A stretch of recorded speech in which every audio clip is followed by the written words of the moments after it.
Facility quarantine में इस समय 8,031 लोग हैं जिनके सैंपल लेकर उनकी जांच की जा रही है।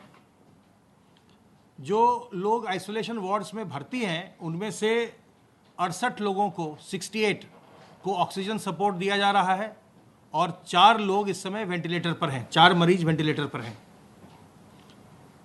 टेस्टिंग में पूल सैंपलिंग का हम लगातार उपयोग कर रहे हैं और कल 798 5-5 सैंपल के पूल लगाए गए और 95 10-10 सैंपल के पूल लगाए गए। आरोग्य सेतु ऐप का उपयोग प्रदेश सरकार लोगों को कोरोना वायरस के संक्रमण के बारे में अलर्ट करने के लिए लगातार इस्तेमाल कर रही है। जो भी अलर्ट जनरेट होते हैं इस ऐप से उसकी सूचना हमारे पास आती है और हम लोगों को फ़ोन करके अपने स्टेट के हेडक्वार्टर से उनका हालचाल पूछते हैं। अब तक 54,397 लोगों को हमारे स्टेट के हेडक्वार्टर से जिन्हें भी ऐप से अलर्ट्स जनरेट हुई हैं उनको फ़ोन किया जा चुका है। इसमें से 64 लोग संक्रमित होने के पश्चात पूर्णतः उपचारित होकर डिस्चार्ज हो चुके हैं। 137 लोग अभी संक्रमित हैं और विभिन्न अस्पतालों में चिकित्सा करवा रहे हैं और 2083 लोगों ने बताया है कि वो इस समय क्वारंटाइन में हैं। आपके माध्यम से मैं ये लोगों से अनुरोध करना चाहूँगा कि अगर आप में किसी प्रकार के लक्षण आते हैं, वैसे हमारी टीमें घर घर जाकर जांच पड़ताल भी करती हैं और जो प्रवासी कामगार आ रहे हैं उनकी जांच पड़ताल, उनका हालचाल पूछने का कार्य आशा वर्कर्स के द्वारा निरंतर किया जा रहा है और अगर उनमें कोई लक्षण पाए जा रहे हैं तो उनकी हम जांच भी करवा रहे हैं सैंपल लेने के पश्चात।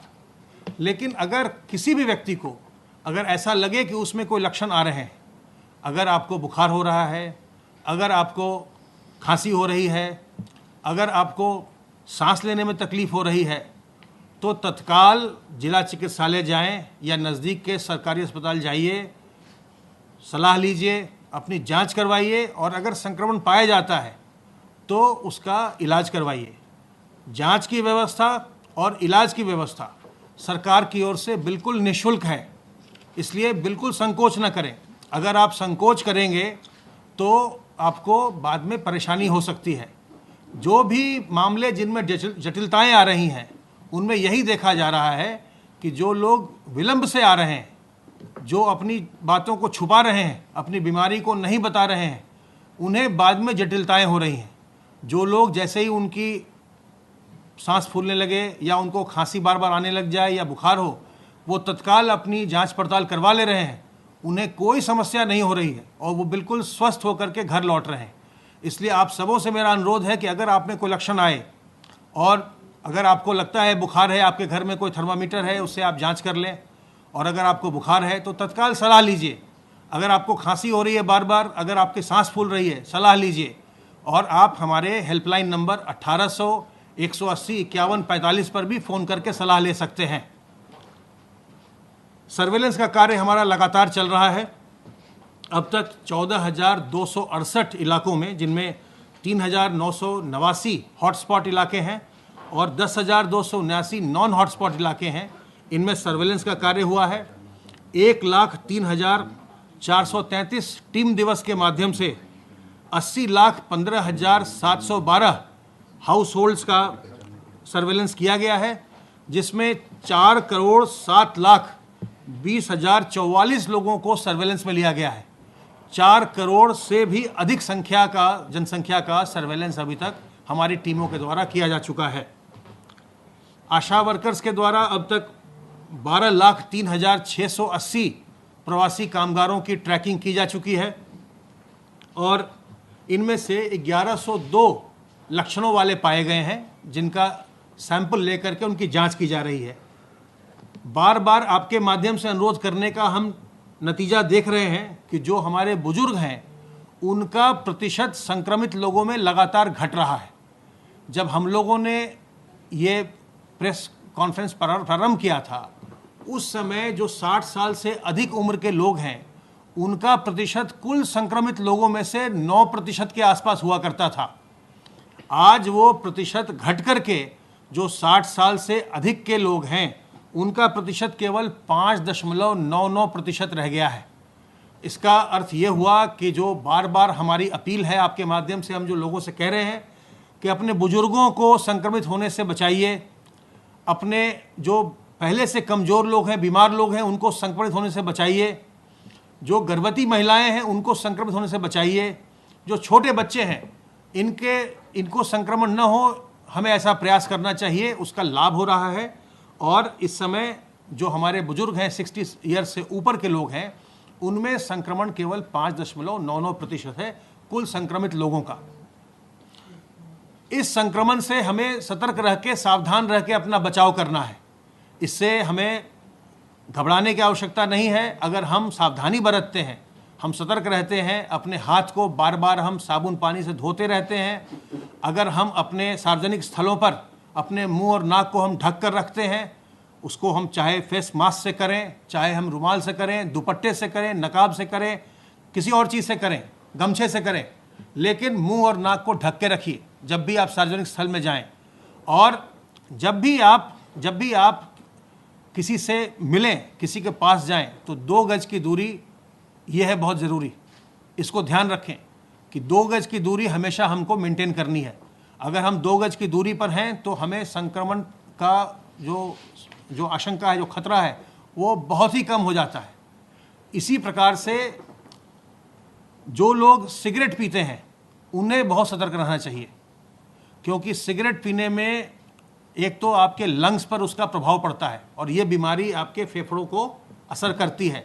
तो एक तो उस दृष्टिकोण से ये खतरनाक है, और दूसरा जब आप सिगरेट पीते हैं तो आप अपनी उंगली को अपने ओठ पर ले जाते हैं, और उससे जो अगर हाथ में आपके वायरस है तो आपके अंदर मुंह के रास्ते से अंदर जाने का खतरा रहता है। इसलिए सिगरेट पीने वाले लोगों को बहुत ही ज़्यादा सतर्क रहने की ज़रूरत है, अदरवाइज़ उनके यहाँ संक्रमण बड़ी आसानी से फैल सकता है। इसी प्रकार से हमें अपने जीवन शैली में बहुत तरह की बदलाव लाने की आवश्यकता है। जब भी आप कोई सामान बाहर से लेकर आते हैं, बाज़ार से लेकर आते हैं, तो आने के बाद घर में अपने हाथ को साबुन पानी से ज़रूर धोएं। खाना हमेशा पका हुआ खाइए, कभी भी कच्चा खाना न खाइए। अभी आप जब पका हुआ खाना खाएंगे, पके हुए खाने में वायरस का कोई खतरा नहीं रहेगा। और इसी प्रकार से गांव देहात में जहां की लोग हैंडपंप से पानी लेते हैं, सब लोग जा कर के एक ही हैंडपंप को इस्तेमाल करते हैं। पानी लेने के बाद जब आप घर आते हैं तो अपने हाथ को धो लीजिए साबुन पानी से। पानी आपके पास ही है, आप पानी लेकर के आए, क्योंकि उस सरफेस को बहुत लोग छू रहे हैं। तो आप जब पानी लेके घर आते हैं तो अपने घर आकर के हाथ को साबुन पानी से ज़रूर धो लीजिए। जब भी आप ऐसी सतहों को छुएं जिसको बहुत लोग छू रहे हैं, तो उसके बाद जब आप एक तो अपने चेहरे को, मुंह और नाक और आँख को छूने से बचिए, और अगर आप छू भी रहे हैं तो उसके पहले अपने हाथ को साबुन पानी से या सैनिटाइज़र से साफ़ कर लीजिए, ताकि कोई भी संक्रमण, कोई वायरस न रहे। यही रास्ता है वायरस के जाने का, कोरोना वायरस के जाने का रास्ता यही है। वो हाथ के रास्ते, या कोई सिर्फ सामने छींकता खांसता है तो मुंह, नाक और आँख के रास्ते आपके अंदर जाता है। अगर आप इस बात का ध्यान रखेंगे तो संक्रमण की जो चेन है उसको आप तोड़ देंगे, और संक्रमण की चेन तोड़ करके ही हम इस पर नियंत्रण कर सकते हैं। संक्रमण पर हम नियंत्रण संक्रमण की चेन को ब्रेक करके ही कर सकते हैं। हर एक व्यक्ति को यह प्रयास करना है कि हम संक्रमण की श्रृंखला को बढ़ने न दें, बल्कि हम उसे तोड़ दें। और इस प्रयास में इस समय बहुत आवश्यक भूमिका है मोहल्ला निगरानी समिति की और ग्राम निगरानी समिति की। जितने लोग बाहर से आ रहे हैं, जो होम क्वारंटाइन में रह रहे हैं, उनके ये सुनिश्चित करना कि वो होम क्वारंटाइन में अपनी पूरी अवधि ढंग से पूरी करें और होम क्वारंटाइन में ही रहें। और दूसरी बात, ग्राम निगरानी समिति और मोहल्ला निगरानी समिति की भूमिका यहाँ पर समाप्त नहीं होनी चाहिए कि जो लोग होम क्वारंटाइन में वो होम क्वारंटाइन में रहें। इतना हमको नहीं केवल देखना है, इस समिति को ये भी देखना है कि अगर आपके मोहल्ले में या गांव में कोई भी व्यक्ति बीमार पड़ रहा है, खांस रहा है, छींक रहा है, उसके सांस फूल रही है, तत्काल उसकी सूचना जिला प्रशासन को दीजिए, तत्काल उसकी सूचना मुख्य चिकित्सा अधिकारी को दीजिए, उसकी सहायता करिए, उसकी जांच करवाइए, और जांच करवा के अगर संक्रमण पाया जाता है तो उसका इलाज करवाइए।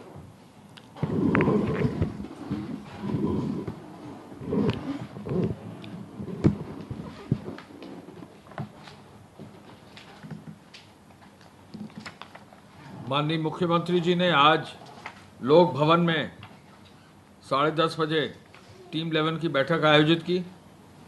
माननीय मुख्यमंत्री जी का निर्देश है कोई व्यक्ति भूखा न जाए, तो पहला बिंदु उनका है कि हर हालत में राशन कार्ड जिनके पास भी ना हो वो अवश्य बनाया जाए। मुख्यमंत्री जी ने जो 4 राउंड राशन दिया गया है, 5वें राउंड का राशन बंट रहा है, इस पर संतोष व्यक्त किया और ये कहा कि 2 महीने में जो भी नए राशन कार्ड बन रहे हैं उनको जो है जल्दी से जल्दी बनवाया जाए। ज़रूरतमंदों को खाद्यान्न देने में मुख्यमंत्री जी ने कहा कि हमारा प्रदेश एक एक व्यक्ति के लिए तत्पर है कि उसको कहीं भी किसी भी तरह की दिक्कत ना हो। उन्होंने कहा कि राशन वितरण में कहीं घटतौली ना हो। अभी हाल में पूरे प्रदेश में जहां भी राशन बंट रहा है वहां सुपरवाइजरी ऑफिसर्स को भेजकर उन्होंने बहुत सख्त निर्देश दिए हैं कि जहां भी राशन बंट रहा है वहां पर जो क्वांटिटी मिलनी है उसमें किसी भी तरह से कमी ना हो और अभियान चलाकर जो है राशन की दुकानों को चेकिंग भी कराया जाए और नए राशन कार्ड भी बनाए जाए। मुख्यमंत्री जी ने पुलिस पेट्रोलिंग के लिए विशेष रूप से आदेश दिया है कि चूंकि अब बाज़ार खुल गए हैं तो सोशल डिस्टेंसिंग के लिए आवश्यक है कि पुलिस की पेट्रोलिंग हो, मैजिस्ट्रेट्स भी निकलें और आवश्यक कार्रवाई करें। कल गृह विभाग की ओर से मुख्यमंत्री जी के आदेश के क्रम में रेलवे स्टेशंस पर जो है पैसेंजर्स के उतरने और चढ़ने का एक हेल्थ डिपार्टमेंट का प्रोटोकॉल लागू करते हुए हर जिलाधिकारी, हर पुलिस अधीक्षक, वरिष्ठ पुलिस अधीक्षक और हर जिले के सीएमओ से ये निवेदन किया गया है कि हर रेलवे स्टेशन पर जहाँ भी ट्रेन आ रही हैं वहाँ पर एक प्रभारी अधिकारी राउंड द क्लॉक जरूर रेलवे स्टेशन पर उपलब्ध रहे। कम्युनिटी किचन के माध्यम से ज़रूरतमंदों को भरपेट भोजन मिल सके, अच्छा भोजन मिल सके, फ्रेश भोजन मिल सके, ये भी निर्देश मुख्यमंत्री जी ने दिए हैं। और इन कम्युनिटी किचन और क्वारंटाइन सेंटर्स को निरीक्षण करने के लिए विशेष सचिवों को भी फील्ड में भेजा गया है। मुख्यमंत्री जी ने कहा है कि जहां स्वास्थ्य विभाग के अधिकारी फील्ड में जाएं तो वहां सीनियर ऑफिसर्स, जॉइंट डायरेक्टर या एडिशनल डायरेक्टर लेवल के ऑफिसर्स जनपद स्तर पर जाकर निरीक्षण करें।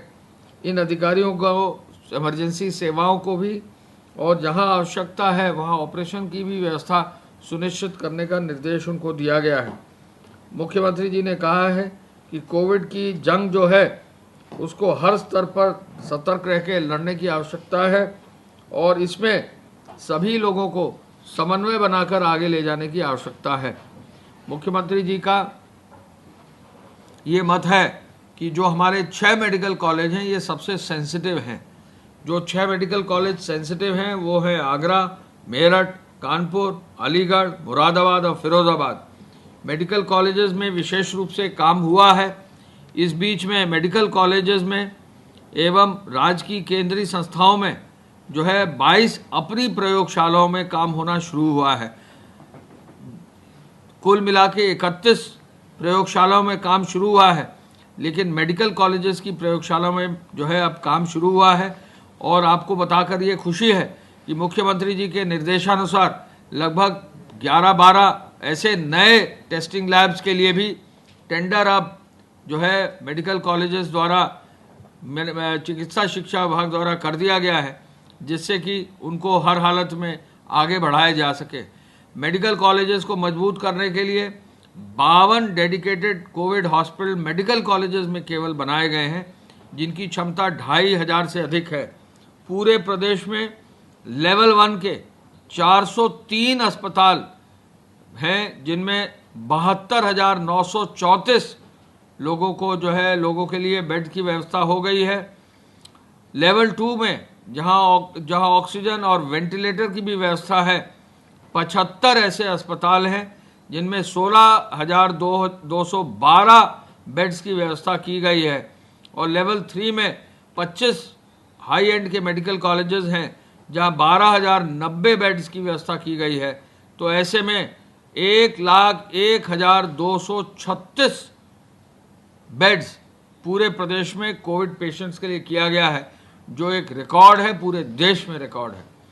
मेडिकल कॉलेजेस में अब तक केवल मेडिकल कॉलेजेस में ही 2000 से अधिक रोगी जो है अब स्वस्थ होकर घर भी जा चुके हैं।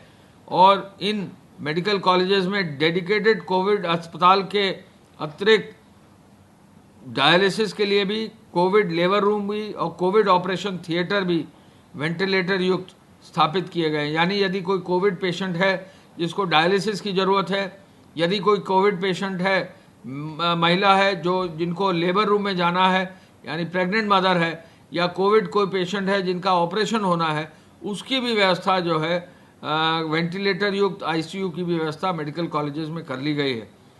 जो पैरामेडिक्स और वेंटिलेटर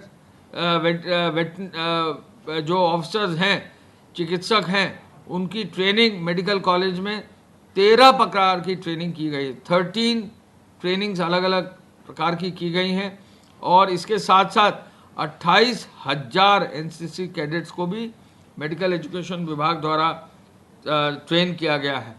तो जहां एक और स्वास्थ्य विभाग इस पूरे प्रकरण में, पूरे इस कोविड अभियान में अग्रणी भूमिका निभा रहा है, मेडिकल एजुकेशन डिपार्टमेंट द्वारा भी तेज़ी से जो हाई एंड कार्य है उसको सुनिश्चित किया जा रहा है। और दोनों विभागों पर निरंतर मुख्यमंत्री जी प्रतिदिन उनका अनुसरण सुनिश्चित कराते हैं। मेडिकल कॉलेजेस में और अस्पतालों में जो पीपीई किट, मास्क और 3 लेयर मास्क और ग्लव और सैनिटाइज़र है, इसकी अब पर्याप्त उपलब्धता हो गई है। जैसा कि प्रमुख सचिव स्वास्थ्य ने बताया, अब पीपीई किट की दर 351 रुपये हो गई है और 351 रुपये मात्र में ओवरऑल की कवरऑल की 351 रुपये की हो गई है, जो बहुत ही अच्छी दर है और संभवतः पूरे देश में सबसे अच्छी दर प्रदेश सरकार को अपने मेडिकल कॉरपोरेशन, सप्लाई कॉरपोरेशन के माध्यम से मिला है। माननीय मुख्यमंत्री जी ने एक केवल बिंदु पर विशेष बल दिया है, वो है टेस्टिंग पर। और अब उनका लक्ष्य है कि 15,000 की टेस्टिंग इसी सप्ताह में जल्दी हर हालत में हो जाए।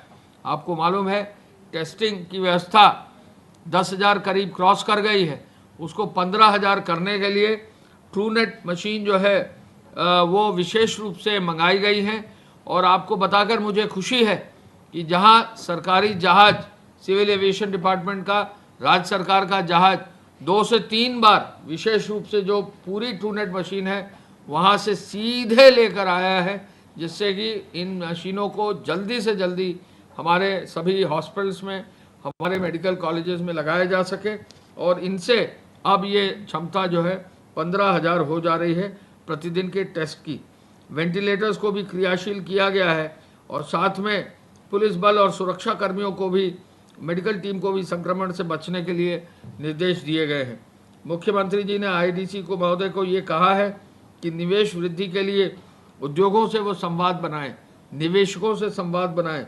गेहूं क्रय केंद्र में एपीसी साहब को ये निर्देश दिया है कि ज़्यादा से ज़्यादा गेहूं क्रय की कार्रवाई सुनिश्चित की जाए, जिससे कि गेहूं क्रय की प्रक्रिया में किसी प्रकार की कोई कठिनाई ना हो। जहां तक ट्रेन्स का आने का सवाल है, अब जो है कुल मिला के 1612 ट्रेन सुबह तक आ चुकी थी, 22,80,000 लोग आ चुके थे। आज 4 ट्रेन हमारे प्रदेश में आएंगी, 2 तमिलनाडु से, 1 कर्नाटक से, 1 केरल से। यानी दक्षिण से भी, दूरस्थ प्रदेशों से भी उत्तर प्रदेश ने रेल विभाग के माध्यम से निःशुल्क व्यवस्था हर व्यक्ति की वो की है जो हमारे प्रदेश आने के लिए इच्छुक है। केरल से भी, तमिलनाडु से भी, कर्नाटक से भी ट्रेन्स आ रही हैं। तो हम प्रदेश का ये पूरा संकल्प है, मुख्यमंत्री जी का आदेश है कि किसी भी आदमी को जो भी जहाँ भी हो उसको लाने में कोई हमारे तरफ से कसर नहीं होनी चाहिए। और अब दक्षिण भारत से भी ट्रेनें जो पहले आ भी रही थी उनको और आगे बढ़ाया गया है और कोशिश की जा रही है कि हर व्यक्ति को लाया जा सके। कल प्रदेश से 5 ट्रेन अलग अलग गंतव्य स्थानों में यहाँ से जाने वालों के लिए भेजी गई हैं। 2 ट्रेन वाराणसी से, एक जम्मू कश्मीर गई है, एक गई है मुंबई, एक ट्रेन गोरखपुर से केरल हमने भेजा है। हमने हमारे प्रदेश से जो केरल के लोग थे, वहाँ की सरकार ने अनुरोध किया, केरल जाने वाले केरल के निवासी यहाँ से केरला भेजे गए हैं। 2 ट्रेनें गाज़ियाबाद से बिहार और बंगाल चलाई गई हैं। कल 5 ट्रेनें उत्तर प्रदेश के अंदर से अन्य प्रदेशों को गई हैं, जिससे कि यहाँ से मूल अन्य प्रदेशों के जाने वालों की भी व्यवस्था हो सके। हम ये आपको पुनः बताना चाहेंगे कि 1612 जो ट्रेनें हो गई हैं, आज 4 ट्रेनें और जो आ जाएंगी, तो 1616 ट्रेनें जो हैं अब तक हमारे प्रदेश में आ चुकी होंगी। और ये सबसे अधिक संख्या पूरे देश में है, जहां उत्तर प्रदेश में निःशुल्क व्यवस्था के अंतर्गत, जहां ट्रेन में कोई जो है चार्ज नहीं लगा है, यहाँ स्थानीय रूप से बस में कोई चार्ज नहीं लगा है, हर व्यक्ति की मेडिकल स्क्रीनिंग की गई है, हर व्यक्ति का डेटा कैप्चर करके स्किलिंग का डेटा जो है सेव करके रखा गया है, जिसके उनको रोजगार मिल सके।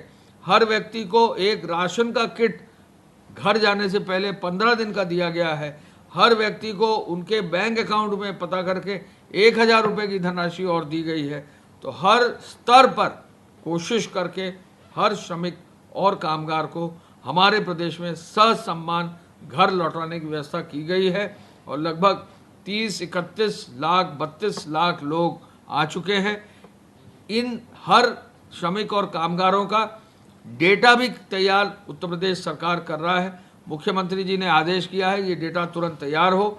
हम अपील करना चाहेंगे अपने प्रदेश में जहां भी जो भी हैं, जो पैदल आए हैं या किसी अन्य साधन से आए हैं, वो अपने गांव के संबंधित राजस्व अधिकारी और विकास अधिकारियों से संपर्क कर लें, जिससे यदि उनका नाम, पता, डिटेल, मोबाइल नंबर चीज़ें जो है अभी दर्ज नहीं हुई हैं, तो अपने जो है निगरानी समितियों के माध्यम से प्रदेश में जो उनके यहाँ राजस्व विभाग है उनके माध्यम से या तहसील में जो है सूचना भेजकर अपना नाम दर्ज करवा लें, जिससे जो भी सहायता प्रदेश सरकार से होगी वो उनको प्राप्त हो सके।